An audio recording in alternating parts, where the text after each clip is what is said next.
Hi friends, இந்த வீடியோவில் நம்ம இதை பற்றி பார்க்க போகிறோம். இந்த ஒரு ஸ்டைகர் வந்து ஸ்ரீலங்காவுக்கு போகுதுன்னா நீங்கள் நம்புவீங்களா? ஆமாம் ஃப்ரெண்ட்ஸ், உண்மையாகவே இந்த ஸ்டைகர் வந்து ஸ்ரீலங்காவுக்கு போகுது. நம்மளோட சப்ஸ்கிரைபர் ஒருத்தர் வந்து நம்மக்கிட்ட ஸ்டைகர் கேட்டிருந்தார். அவர் வந்து இந்தியாவுக்கு வந்து நம்மளை மீட் பண்ணிட்டு இந்த ஸ்டைகர் வந்து வாங்கிட்டு போகிறேன் அப்படின்னு சொல்லியிருந்தார். வாங்க ஃப்ரெண்ட்ஸ், வீடியோக்குள்ளே போகிறோம். ஃப்ரெண்ட்ஸ், இப்போ நம்ம வந்து ஏர்போர்ட்டுக்கு போக போகிறோம்.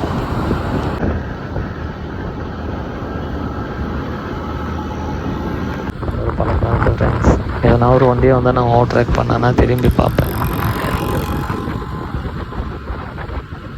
பீச் ஸ்டேஷன் வந்துட்டோம் ஃப்ரெண்ட்ஸ். அடிக்கிற வெயிலில் வந்து ஒரு ஜூஸை போடலாமேன்ட்டு வந்துட்டோம். பீச் ஸ்டேஷனில் ஃபேமஸான கடைக்கு வந்திருக்கோம். இந்த கடையோட பேர் யாருக்குன்னா தெரிஞ்சால் கமெண்ட் பண்ணுங்கள். நல்லா ஏர்போர்ட் கிட்டே வந்துட்டேன். செம்ம டிராஃபிக்கு, சரியான வெயில்.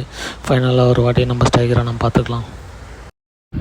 ஒரு வாட்டி ஏர்போர்ட்டுக்கு வந்துட்டோம். என்னை வந்து ஏர்போர்ட்டுக்குள்ளே வந்து அலோட் பண்ணல, ஏன்னா பைக் அலோடு இல்லை உள்ளே அப்படின்னு சொல்லியிருந்தாங்க. நான் எவ்வளோ கேட்டு பார்த்தேன், இருந்தாலும் ஒத்துக்கல. இல்லை ஃபைனலாக அவங்களே வந்து எமர்ஜென்சி அப்படின்னு கேட்டாங்க. ஆமாம் அப்படின்னேன். அதுக்கப்புறம் அவங்களே விட்டாங்க. இந்த வீடியோவில் நான் வந்து அந்த செக்யூரிட்டிஸ்க்கு வந்து ரொம்ப ரொம்ப தேங்க்ஸ் சொல்கிறேன். ஏன்னா ஏர்போர்ட்டில் வந்து பைக் அலோடு இல்லை, என்னை விட்டாங்க.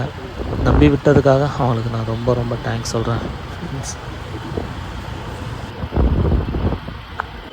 அவரை பார்த்துட்டேன், ஸ்டைகரும் கொடுத்தாச்சு ஃப்ரெண்ட்ஸ்.